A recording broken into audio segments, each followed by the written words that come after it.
Okay, here we are. We're back in for round two of the headstock glue up of the broken Chibby. And this, we're not worried whether this is going to hold or not. We know it's not going to hold because of the way it failed last time. What we're doing here is gluing it up just to make it stable enough so I can cut parts out of the side of the headstock and the neck and glue some dowels in there. Some big old dowels. And then we'll reshape the neck after it's all glued up and refinish it.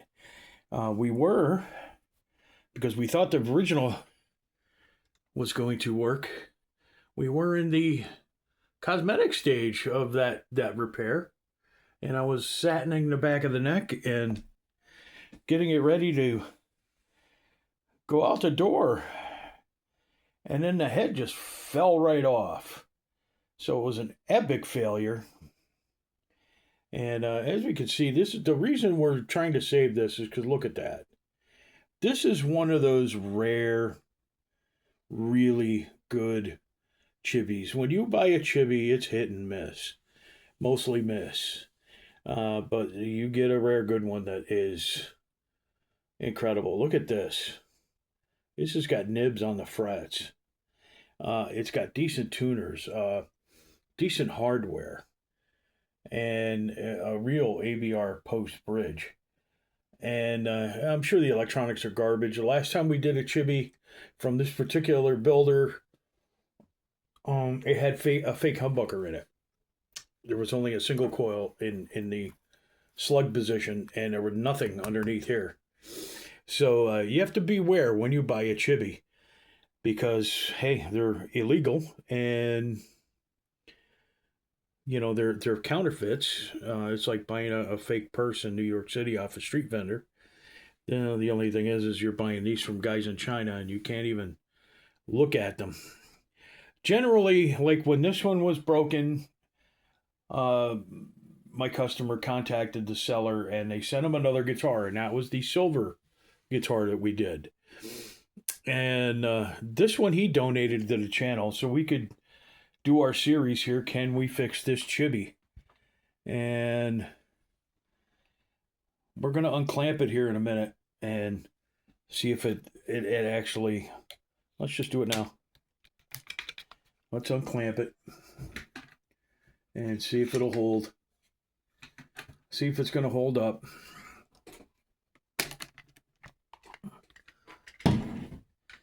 There we go. Seems like it held up. It's really good.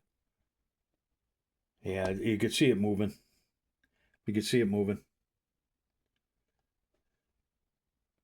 So we're going to put the dowels in the back of the headstock. Let's just flip this over now.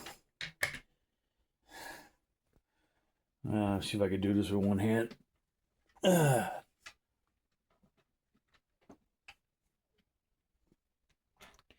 Yeah, that's where we're at now. What we're going to do is cut this section out here and this section out here. And we're going to put two big old dowels in there. Two big old half-inch dowels. And since I don't have the router bit and the jig to do proper splines, we're going to use the belt sander that I have, the small one, and two big channels here on the sides, and we're going to glue those dowels in. Yeah, because you know what we do. We here at Fat Cat, that's what we do. We do with what we got. And if we can make this work with what we got, then that's what we're going to do. We're going to do the splines, and then we'll glue them in. And once it's all solid, we'll shape it back to this shape, and refinish it. Put the satin finish on it. That really comes out nice. We didn't even get a chance to sand down a little run there. The headstock failed before everything. But you could tell we already went through the process of doing fabulous nut work on it, and it was an abject failure. So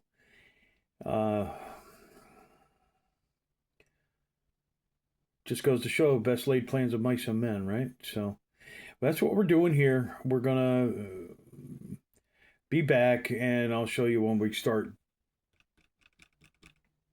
digging in. Here we are on Friday morning. We got the Black Beauty Chibby unboxed here, or unclamped. And yeah, we got a mess to deal with. We're going to cut some splines into this. And our brand new soldering station. So we're no longer going to be using the old, literally my grandfather's old soldering gun from Radio Shack. It was an old Weller, but it was a Radio Shack branded one. And here's our cleanup. We did a little cleanup yesterday. We have the fretting supplies, the cutting supplies, all the adjusting, the screwdrivers, the Allen heads, the polishing stuff, the tongue oil, the naphtha, strings and tape, microfiber towels. Again, Walmart. It's like $18. You get 100 microfiber towels, and it's like having cheap washcloths at your disposal. Our video monitor, so we can watch other luthiers do good work while we're screwing up our stuff. And then our tuning, string changing, tuning stuff, extra parts from guitars that are laying around. These are parts from the Chibby, actually. Soldering station, wire strippers, solder sucker, wire that goes with all that stuff. And then our micro adjusting, the Music Nomad toolkit, all my tools that I acquired over the years. And there's a bottle of glue left over from the Chibby glue up. Christmas tree bits. So we cleaned up a little bit. We still have to clean up the toolbox. Yes. Oh my God. There's another soldering station over there that I bought. Because this one was donated by a good friend of mine, and because I hooked him up with some good guitar stuff, and he wasn't using it, so he donated it to me, and it is freaking awesome. And there's my deoxit, my stain, more glue, lots more glue over there, parts bins. So we still have more stuff to clean up, but we did clean up the bench. How's that? We got a little plus in the column. This is going to be a mess. We're going to take that small belt sander, and we're going to just literally grind away two big old semicircular hollows in the side of this neck and put some big old dowels in there. And that should work. And then what we'll do is take that belt sander again and then reshape those dowels into this shape again and then refinish it like we've been doing. So we'll get there. Today's going to be a good day. Right now I'm waiting on a grocery order from my Walmart guys, and then we're getting started. You guys give you a fly around it. Got our painted on F-hole. Here you go, guys. We're going to start this mess. This is a Hobo Freight 1/2-inch belt sander. I believe it's an 80 grit or 120 on the sander. Nevertheless, it's going to go through this headstock like butter.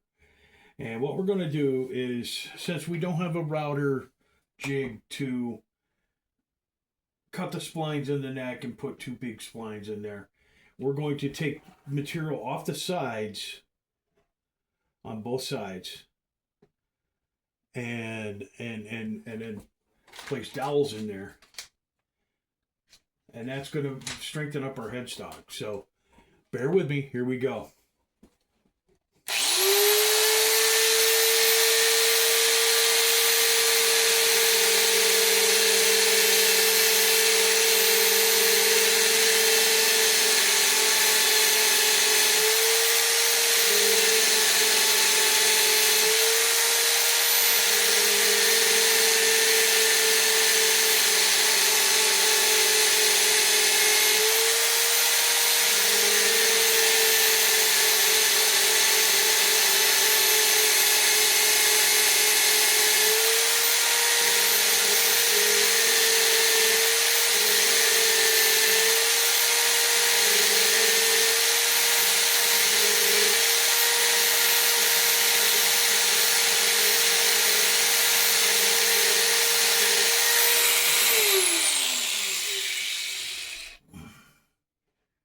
not too bad. I believe that we'll be able to get some nice shim in there. Some spline in there. And we're going to do the other side as well.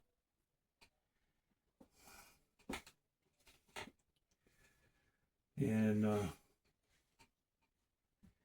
yeah, we're making a little bit of a mess here, but yeah, we need to get the phone out of the way. It is covered in sawdust. Everything will be covered in sawdust here momentarily.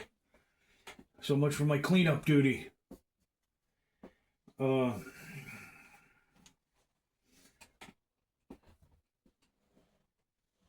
get the vacuum out and we'll suck everything up here in a minute. But yeah, that should work. And we're going to cut another slot in the other side. And then we're going to glue this up. And we'll be back. There we go. All right, so this one's up. So We've got the 2 slots cut in the head. Turn off Gorilla Guitar Repair here. If you're looking for somebody to watch on YouTube and you want to learn how to do guitar setup techniques and stuff like that, seriously, I recommend, first of all, Mile House Studios, but you might not be able to take his language. He's an old Brit and he uses all kinds of swear words. I love him. I think he's awesome. But Paul Richards at Mile House Studios. The other guy, if you want to watch somebody that's in the trenches every day, doing work,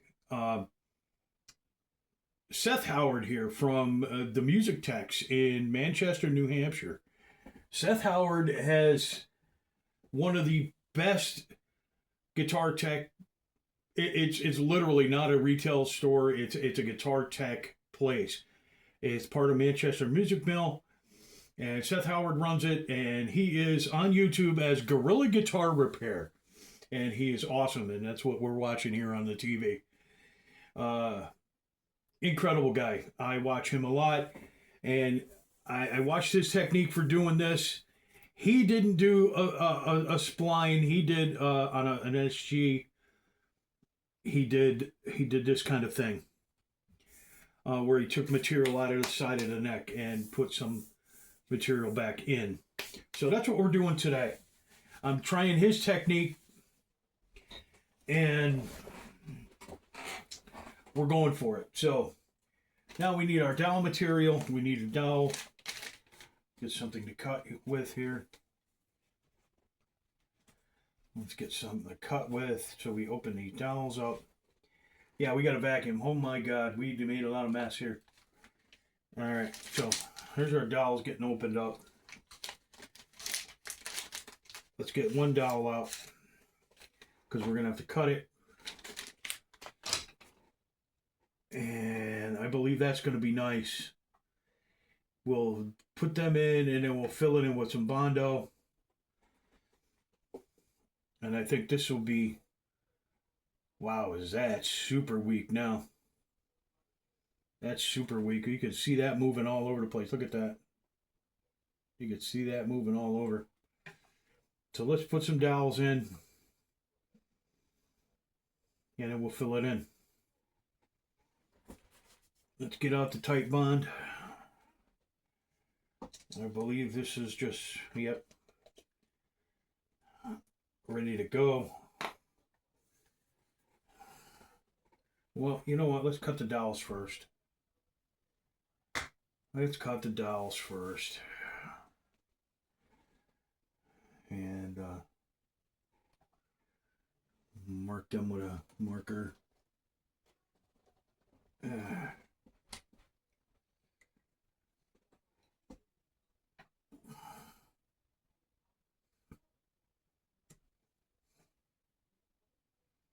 Right to that size.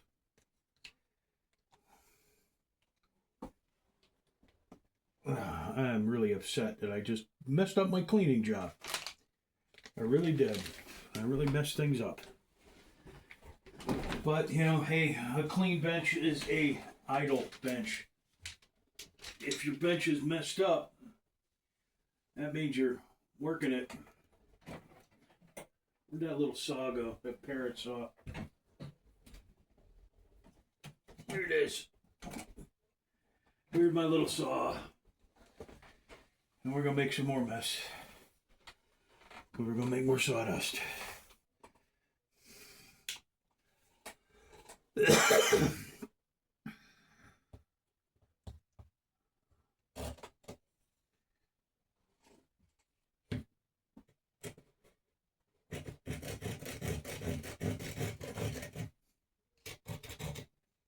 Come.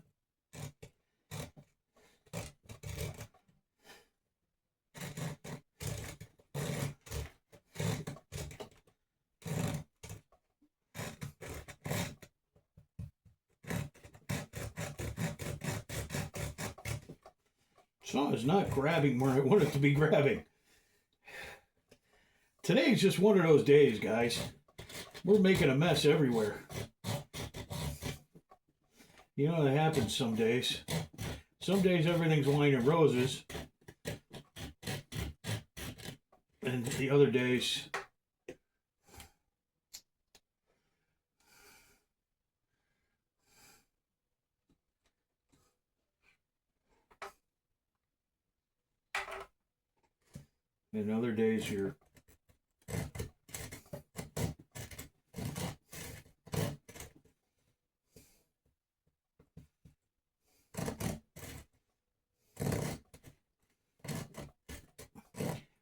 you're picking up scraps. Today we're picking up scraps. But I think we're doing good work. If I wasn't thinking I was doing good work, I would be abandoning my efforts right now. I will say that after that headstock failed for the first time, that was heartbreaking. That was my first real try at fixing a Gibson headstock. You know, even though it was a Chibby, I would never attempt to do this on a real Gibson unless I knew I was going to be successful. Ow. That was my thumb, guys. Be careful what you're doing. So, like, yeah, you're making videos on TV. You're going to hurt yourself if you're not watching what you're doing. Okay. Yeah, we definitely need to clean up. But we need to glue this up first. And that needs to be sanded down a little bit. That needs to be sanded down a little bit. That one's a little long.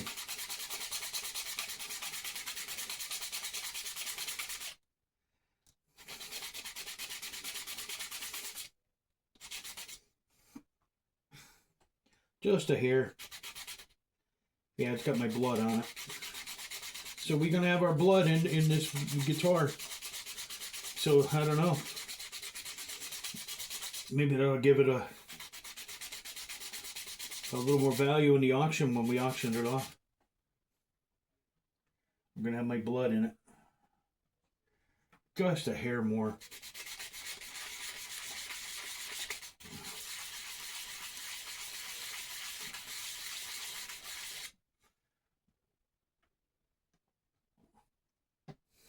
Wow. Come on here, guy.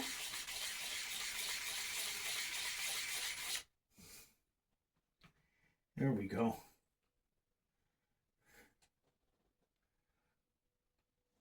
Let's see about this one. That one's going to go just nicely. Okay. Yeah, I'm still bleeding. There we go. All right, so let's glue this up. We'll get it all clamped up and we'll set it off to the side. And I'll give you a look at some other stuff we're working on. Here we are. It's Saturday afternoon. This has been sitting for more than 24 hours. We put extra splines, one extra spline in on this side, and we put a big spline right up the center. And so far what we're seeing is this looks really good. So let's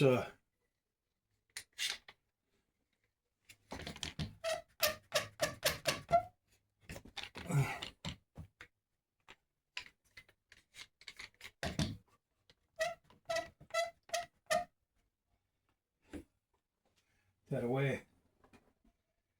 And this is looking really good. What we'll do is we'll fill this in with automotive fiberglass, some what they call kitty hair, and then we'll sand everything smooth and redo the back, the satin back, and you won't even know that this was here when it's all done. But this is looking very good.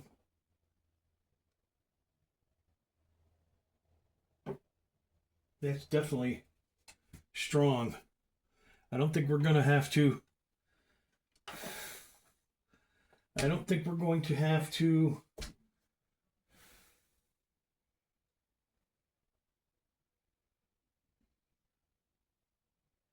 Yeah, that's definitely strong. I don't think we're going to have to remove this neck. It looks like it's just fine. And a little glue out, a little warm water will take care of that. But I'm happy. I mean, look, we're gonna do this, and if it breaks, it's live on camera. Okay? I'm gonna pick this whole guitar up by the repair. There we go. I think we're okay. I'll show you when we get back. We're gonna mix some mud. Right here. Well, there we go. We're kind of sanded down. We're to the point where this is all very smooth, but we just have our gaps. And there's just a little hump right there, but that's going to come down. We're going to get that down. And look at these two. We want this to be pretty seamless, so we're gonna start filling this with some automotive kitty hair. The beauty of the burst. It has great detail on vintage Les Pauls, but it breaks. This is just standard automotive body filler with fiberglass reinforcement in it. What you'll see inside of the PAF, you can see the side view right here is not what we're looking at. That does not appear to be the magnet. Quite a bit of difference in height and spacers. The original Sandcast magnet, I happen to have a good I'm gonna need because I like doing a lot of this work and I like collecting old parts flat surface. So here's a 50s era I don't seem to Sandcast have long any magnet. This is the magnet you will flat find surface. in a 50s era P90 or a PAF. Here. You can see there's quite a bit of difference in thickness. All right, well, let's get further Let me into turn off this. Mr. I think what I'm going to do next. Stu Mac here. I'm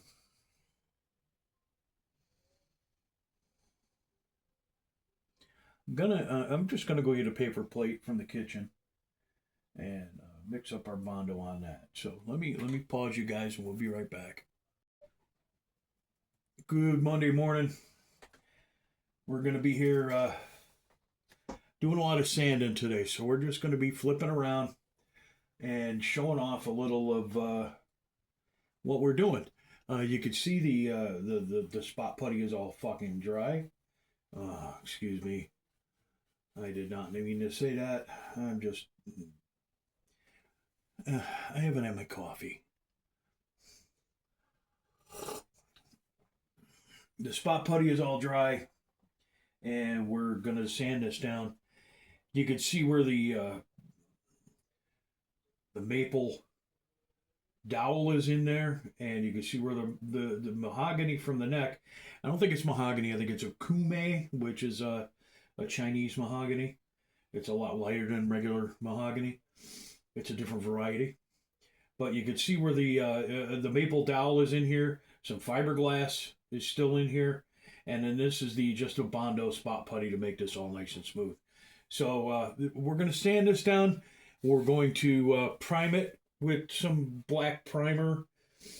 And do our satin finish with our steel wool. As you can see, the part that we had already done is looking beautiful. But we're going to have to redo it all because we need to respray the neck. So that's what happens when you do a repair and then it fails. You get so far in and then you have to 3 steps forward, 2 steps back. That's the way it goes. But we're going to do some sanding, and that's what we're doing. And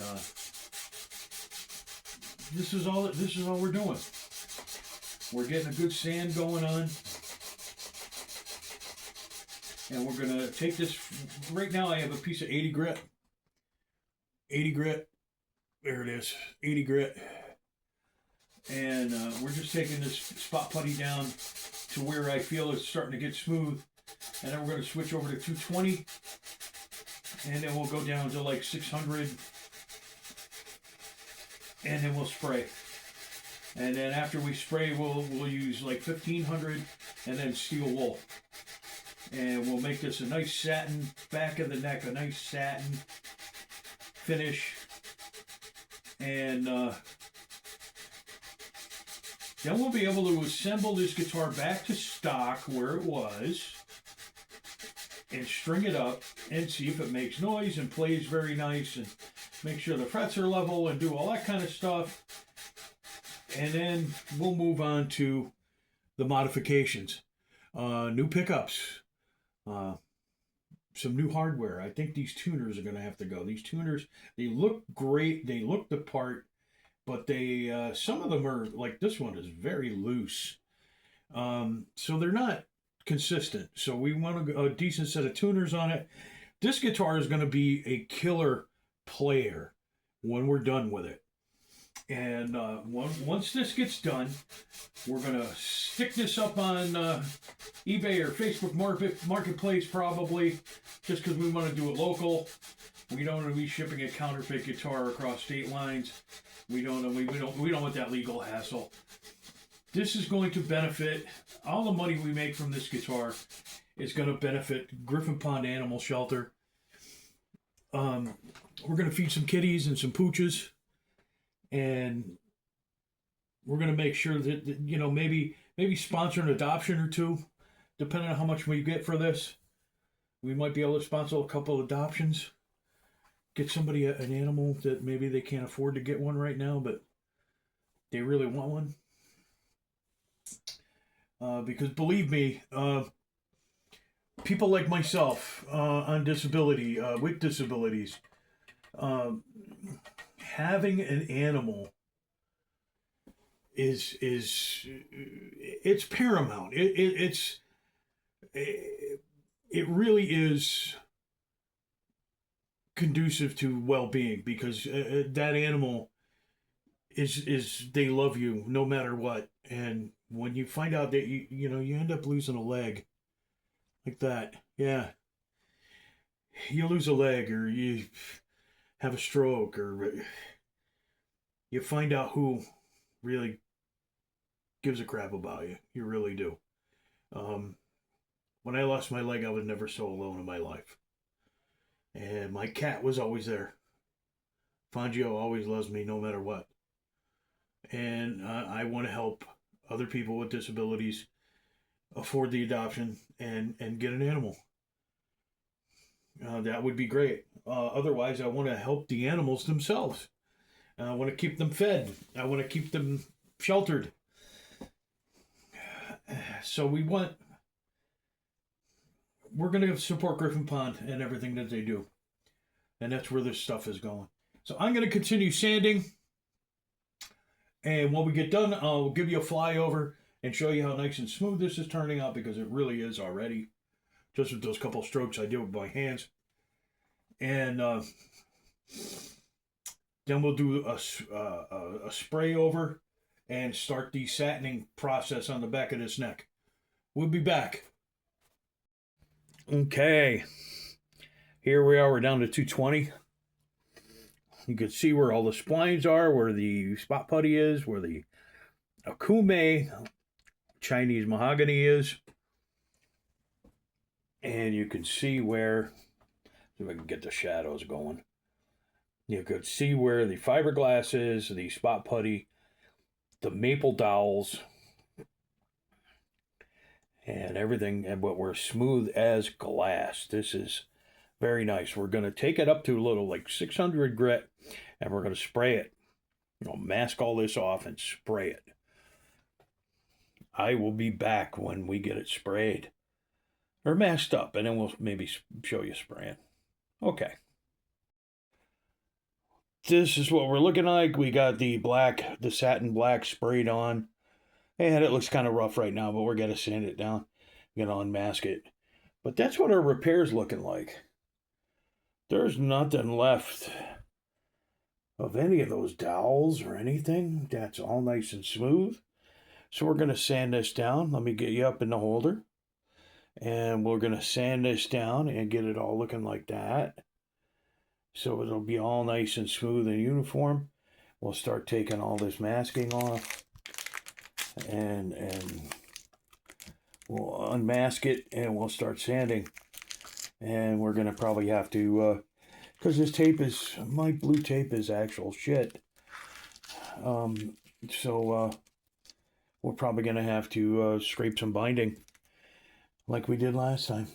So hold on, we'll get you up in the holder. Okay, we're up in the holder. We're going to start unmasking.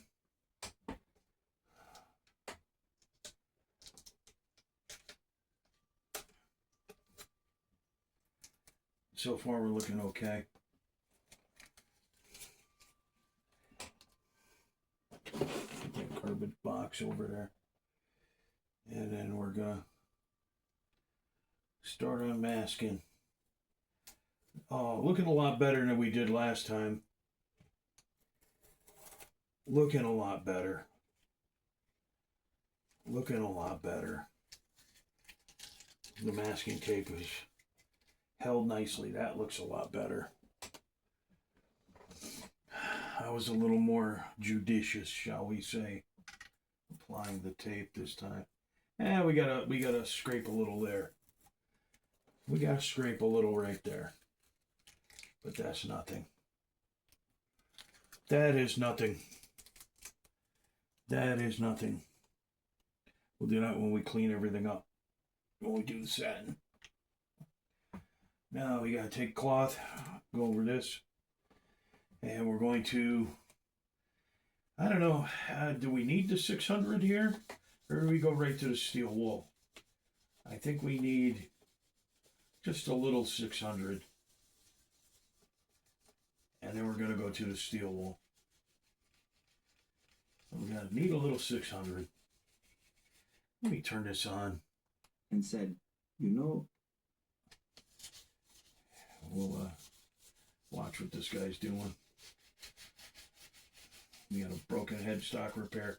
I've been studying all these YouTube videos on broken headstock repairs. And from what I've learned from the videos, I knew what the techniques were, and I seen some different approaches to the techniques. So I don't think my technique of using the belt sander and taking material out of the sides of the neck was a wrong thing to do. But I have since ordered a neck splining jig for my router. And that will be a welcome addition to the shop. And it was fairly cheap. I got one from another guitar builder, and he makes them, and he only charges like $19 for them on Etsy. So I ordered one, and we're gonna have to go through this. This is a small run right here, so we're gonna have to sand on this a little bit. But we do have a neck splining jig, so next time this happens, we will be splining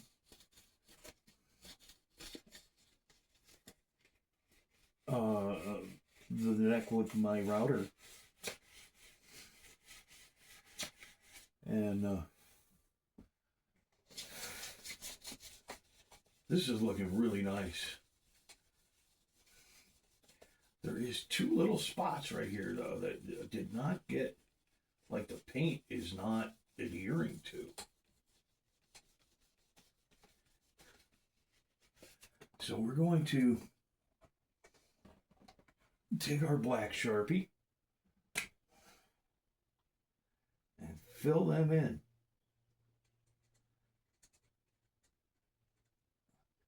And then when we hit them with the steel wool,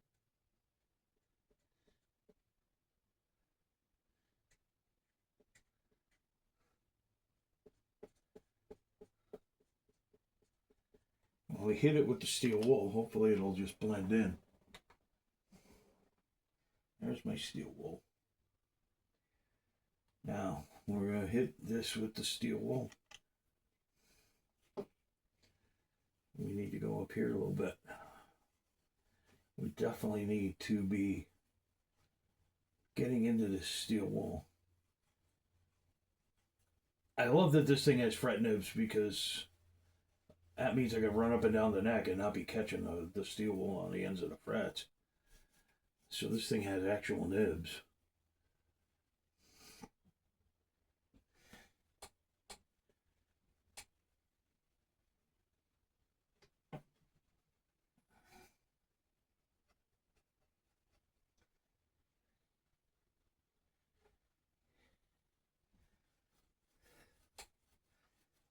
Look at this.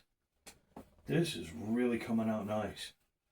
And I walked in here and I thought this was nothing. I thought this was not happening. And it is happening. It is happening.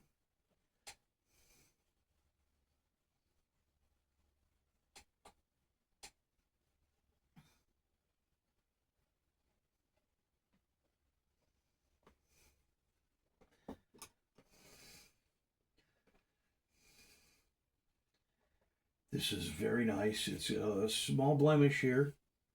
There is a small blemish up here at the top, but I'm not going to respray this whole guitar over that small blemish.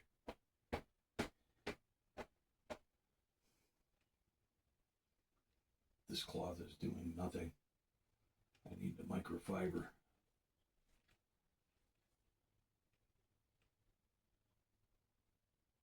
This is just an old piece of sweatpants. But that is looking very nice.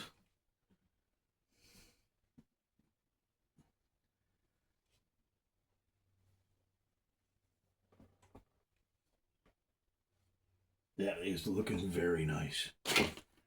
I think we need a little naphtha. A little naphtha. Let's get a little naphtha. Let's wrap this cloth up and make it a naphtha cloth. All right. Let's do a little naphtha. Yeah, see what this guy's doing a headstock repair on the TV. And he's taking down the sides of his headstock with a spindle sander. I just did mine with a belt sander, so it really makes no difference. So if you guys, some of you guys are gonna yell at me saying, oh, you should have did this, you should have done that. I worked with what I got. And what I got was a belt sander and some maple dowels. And there's where that, the naphtha is taking some of this paint off of this. Look at that. Oh, no.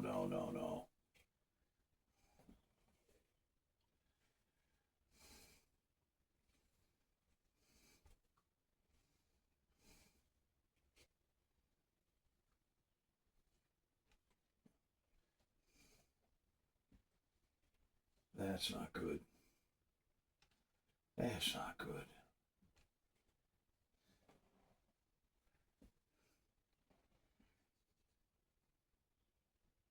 What do we do? Do we leave it?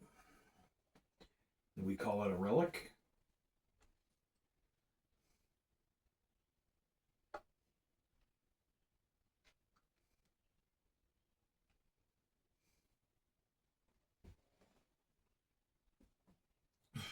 Let's try this.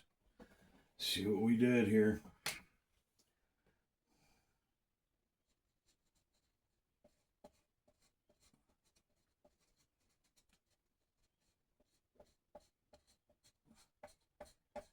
I'm not going to respray this whole guitar over this.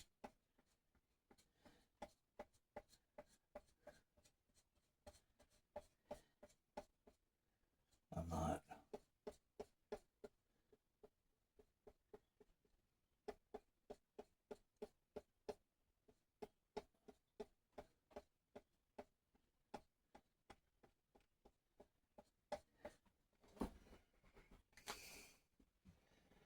I'm not.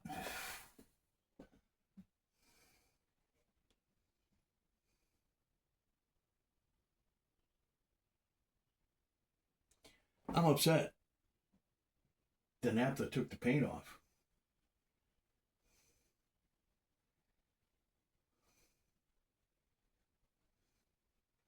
I was just trying to clean the steel wool fibers and stuff off, and yeah.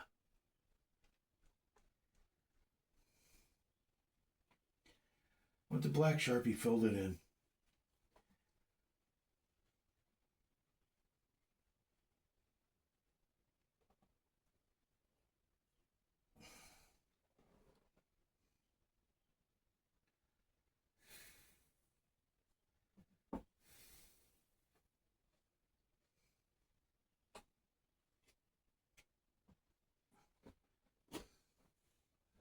That's looking pretty nice.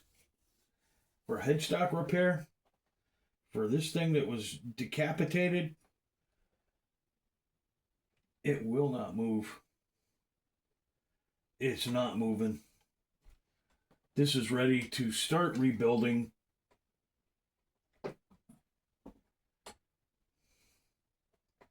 This is ready to start being rebuilt. And this is going to be a beautiful guitar. And as far as Chibby's go, this is a nice one. Like I said, it's got the really nice fret nibs, and it's got the small post bridge. It's in good nick. Otherwise, we need to clean that up a little bit. Maybe that's where I need to naphtha. Where's that rag? There was a little naphtha left on it.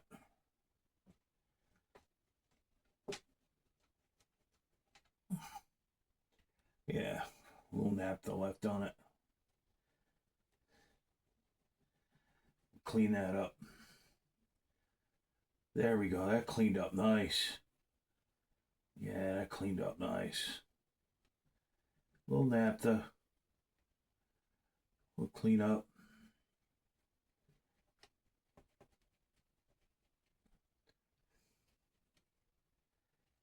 And on naphtha, you can't get it in certain states anymore.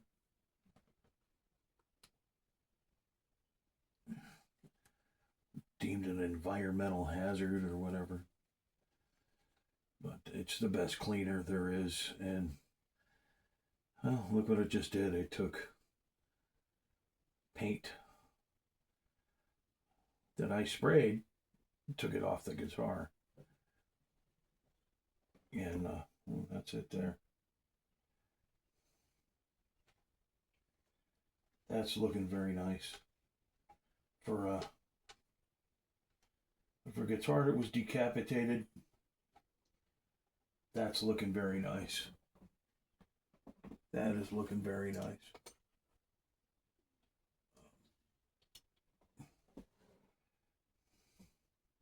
Gonna use this brush here and get all this stuff out of there, because I don't like it.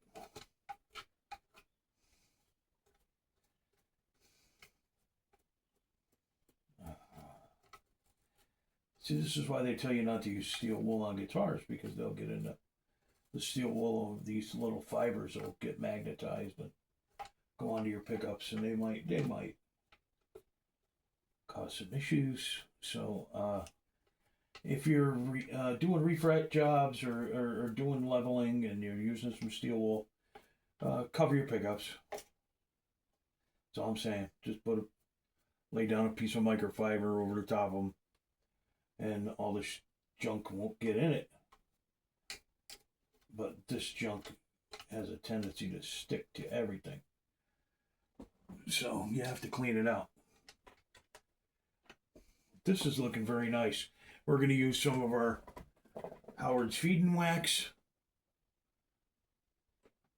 on this fretboard when we put it together before we start stringing it up. We have the bridge and tail piece right here. I'm going to leave the pick guard off. When we do change these pickups out, these pickups are going to get changed out. Like, yeah, look at that steel wool. Steel wool dust. There we go. But the plastic is still on the pickup, so it's not really, it doesn't really matter too much.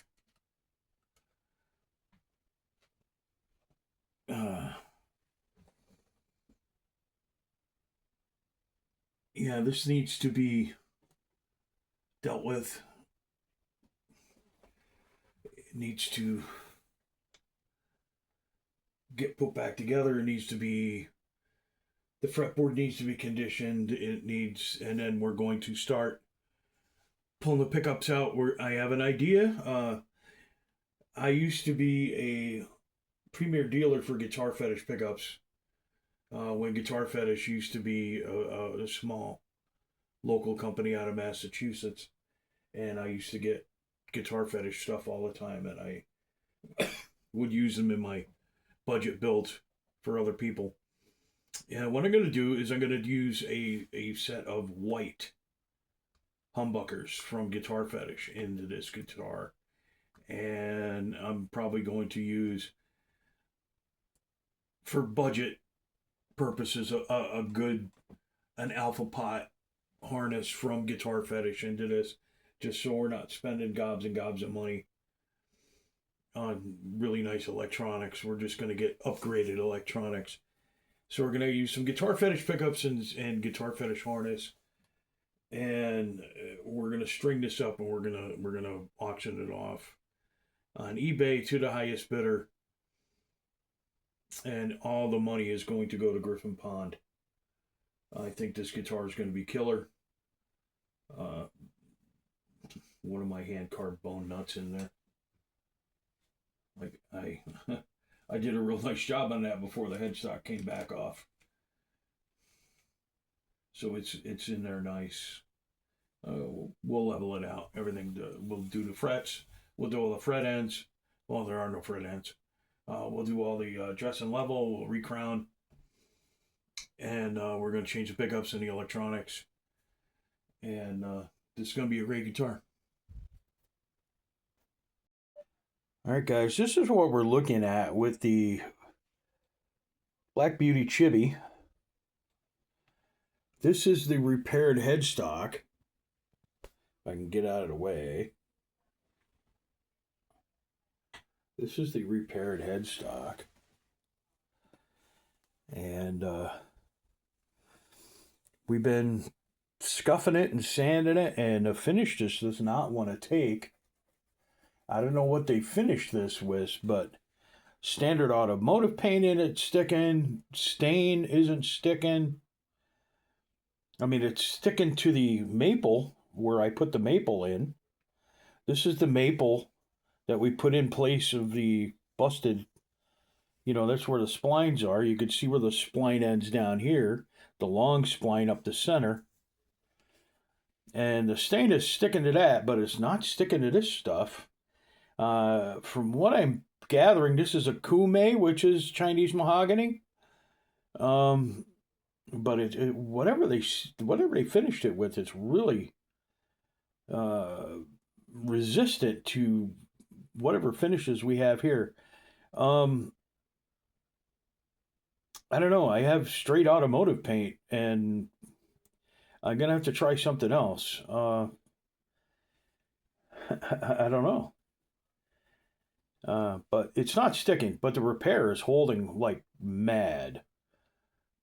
This has been strung up now for like 4 days, 5 days, and it didn't even come out of tune. So it's definitely holding. That's where we're at with the Chibby right now. Oh, Wednesday morning coming down. Look at this. 5th time's a charm, I guess. We are still having paint issues. So I decided to take it right down to bare. You could see where every spline was put into the headstock to make it stay. You could see where the original scarf joint was. I mean, you could see where that scarf joint was right here. You can see where my long spline, the secondary spline was, the 3 primary splines. You can see this Akume, this Chinese mahogany is much lighter than American mahogany. You can see where I did all this great work on this nut where it's all nice and flush. Yeah, I'm patting myself on the back. That was a sore spot for me for a long time, but doing nut work, and now I can do it pretty well. I've really worked hard on that. And this is my first attempt at splining a headstock, and it's in there. But the only thing I mean, it's solid. It's not coming out of tune. The thing is still in tune, like 5, 6, 7 days later. But it's not taking paint. The original paint on this body was like rejecting the automotive spray that I was using. So I'm buying standard lacquer, and I'm going to use some lacquer on this. And then we'll satin the rest of it out, because I am satining the neck, as you can see. I already started that after the first attempt at repairing the headstock. This is the second attempt, the splines. And we're going to take this all back apart and respray it. But this is where we're at now. I've been sanding. I'm into 600 grit now. Into 600. And we're sanding and sanding and sanding. And looks like part 3 of this video is going to be respraying this headstock repair. But this is where we're at. And this is what we're doing today. I have some appointments today, so we're just doing this as we're going along this morning, getting ready to go. Here we have sprayed the back of the neck to satin black. You can see that it's very smooth. You're really not seeing the repairs at all. Where all those splines were. We sanded it very smooth. We just taped everything off and just hit it with the satin. We're going to let this dry and we'll come back. What are the odds this thing? We got a little rich rebuilds on. But here we are. This was the decapitated Chibby. The one where we had to do all the splines in the neck. You can't really see the splines. But my paint job's a little screwy with the satin finish. I did get a big run in it. But we're going to fix that up a little bit. But this guitar plays in tune, plays. The action is incredible. The fix is unnoticeable. We're in good shape. This guitar will be up for sale. And if you buy it, all the money that you spend on it goes to feed kitties at Griffin Pond Animal Shelter. So bid high, bid often. It's going to be up on eBay. Look for the link soon. I will put a link down below as soon as I get it.